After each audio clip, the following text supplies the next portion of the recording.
What's up, everybody, and welcome back to OffCentered.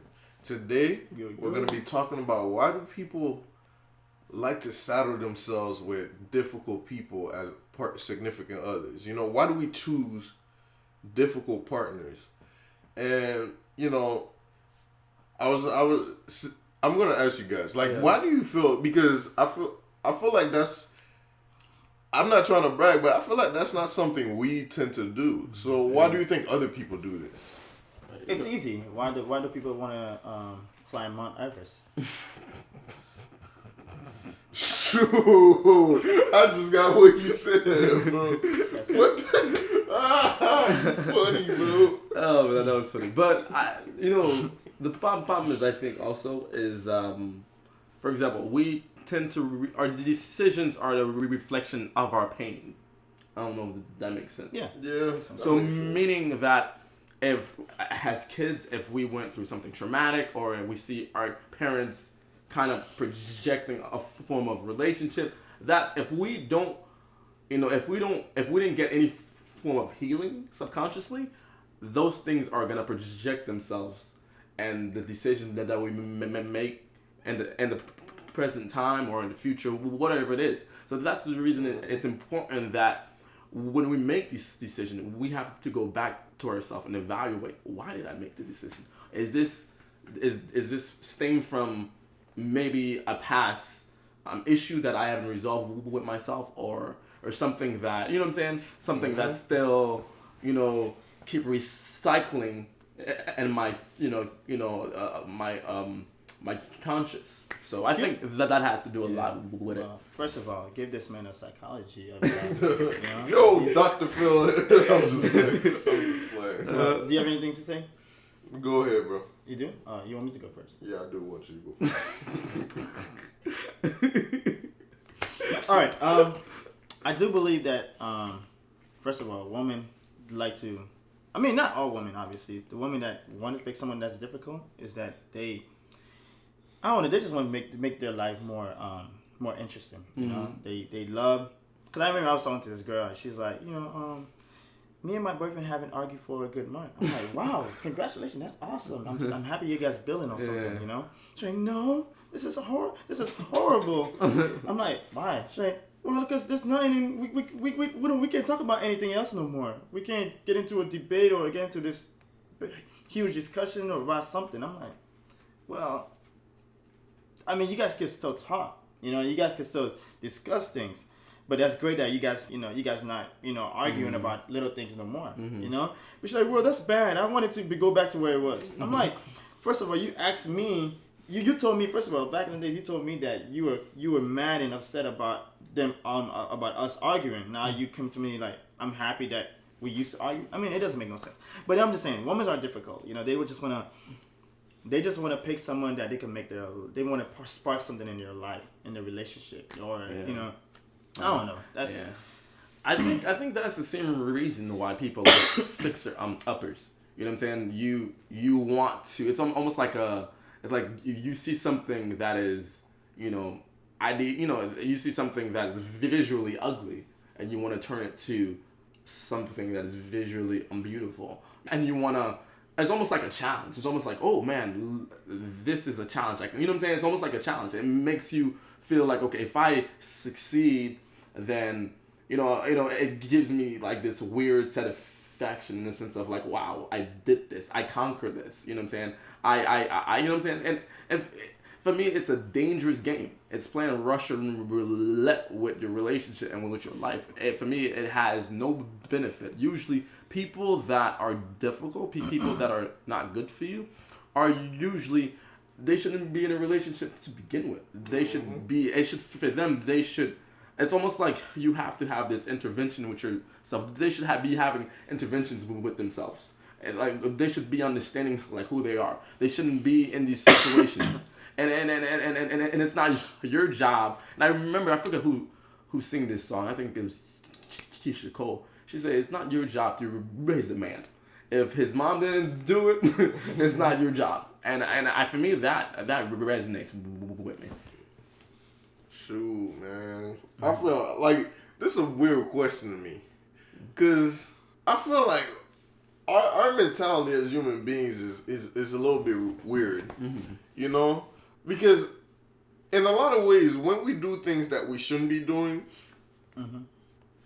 some good can come of it. Like, you know what I mean?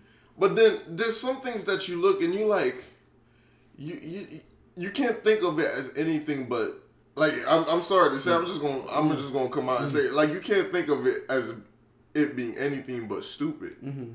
You know? Like, no, here's the thing. I feel like because am I saying that nobody has ever taken a difficult person and turned them into someone like Micky said, like turn them into someone that's, you know, that where they feel that sense of satisfaction before? They probably have. Like, somebody probably has. Yeah. I feel like that's not enough for you to keep doing it, though. Right. Like, you know what I mean? Like, not enough of those situations have come out the way you intended for people to keep doing this.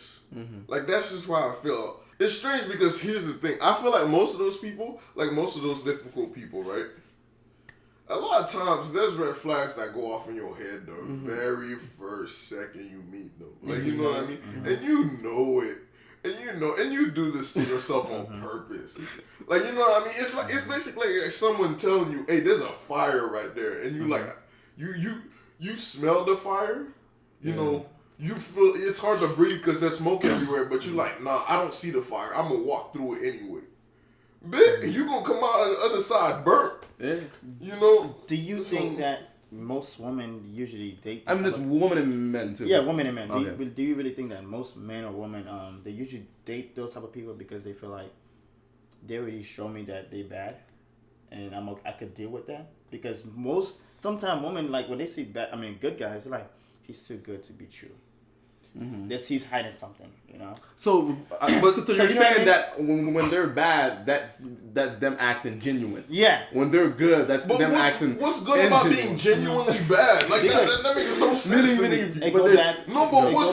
It go back to what he was saying in the beginning. Is that sometimes it's a childhood experience. You're right. I agree with you. But see, here's the thing. Love before but my thing is this. I you know. Obviously, this happens, and I don't want to act like as if I'm not sentimental. Like I'm not, you know, sympathetic to people's plight. But to me, right? Let's say, I'm just gonna bring this up as a topic, right? If you, let's say your father left you when you were young, it doesn't mean that you're not an for doing that to another to your kid. Like, you know what I mean? Yeah. Like, that's how I feel. Like, you should want like, if your father left you out of everyone else should feel like, yo, I want to be the best father ever because I have, like, I feel like that's the type of mentality that causes success, right? So to me, it's like, why would you, like, I know why, because people do it all the time, but it's just like, dang, why do they go from a situation where they're like, dang, I didn't feel love, so I'm gonna go to this guy, even though he like his last relationship he was hitting her or something like that, or his last relationship he was doing that nonsense, and he's a serial cheater or something like that, and you still enter that zone. Like, it's like you're looking for. I feel like you're looking to expand your resume of people that you can't trust in your life. Like, that's what do you're you doing think that this this is the reason why most people like the antagonist in the story, or they like the Fox and Dora Explorer, you know, or they like all these type of characters because they want to deal with these type of people too. Well, I will say this. I will say this. Bro, the thing about it is, I feel like people, you know what's problem with people is that they either see one extreme or the other. Yeah. You know what I mean? They're like, if he's a bad boy, at least he's going to be adventurous. Or at least he's going to be like, or at least he's going to do this and it's going to bring excitement in my life. But then they see a good guy and they don't go for a good guy. They go for like a weeb. Like, you feel me? They go to the complete other side. This dude can't do this. He can't do that. He don't know how to do this. He don't know how to do that. My life is going to suck if I go with him. It's going to be bland. Like, you feel me? That's what they do. Like, they don't look at regular people. You know what I mean? And like, yeah, bro. Go ahead. And also, I would say that sometimes our greatest gift is also our biggest curse. Meaning, for example, when you think about it, ladies, right? the best thing about them that they're very nurturing, that they're very like, you know what I'm saying, like, you know what I'm saying. But also, if you don't know how to use your gift properly, you can be benefiting someone that is, in the end, is gonna hurt you, or in the end, your gift is gonna be a disservice to you. For example, if a woman is very nurturing, right, but he's nurturing a man child, what good does it? What good does it do? Like, you know what I'm saying? It doesn't. At that point, it doesn't work. You're just so an enabler. sometimes the problem is when people have gifts, they don't know the great of their responsibility, and they don't know how to use it properly, and they don't know whom to give it to or whom they should share that gift with. And that's why it's important that, and I go back again, get to know yourself, get to know your value, get to know your standing, get to know your standing ground, and with that you can know who you can be like, okay, this person deserves my time and this person doesn't deserve my time.